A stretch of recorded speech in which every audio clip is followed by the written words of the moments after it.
Oia no, ko te hokotanga atu o ngā rawa, me te anga whakamuatanga o te ohanga o Aotearoa, etahi o ngā kaupapa nui e tino kōrero hia ana e ngā rōpū tōranga pū. He tohu wā tētahi mātanga pakihi, ara wā kiwa whatarau ki te Premier me te rōpū tōranga pū Māori. He tohunga pakihi e aki ana i te Pāti Māori, me noho ki te tēpua te kāwanatanga, whiriwhiri ai i te hokotanga atu o ngā rawa o te motu. Mēnā ko te tikanga o te Pāti Māori ki te whakatū, he whakaritenga pai mā ngai Māori, me mahi pēnā. Engari he mahi anō mā ngā iwi.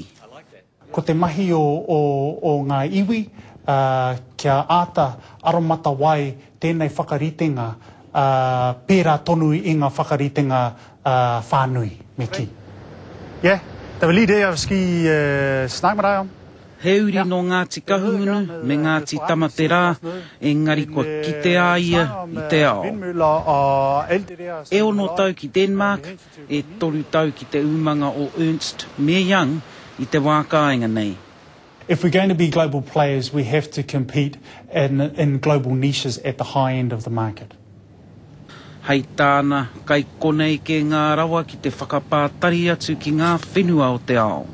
Instead of simply selling our fish overseas, we extract, for example, omega from the fish, capsulize it and sell it off as nutraceuticals, gain a lot more money from our natural resources.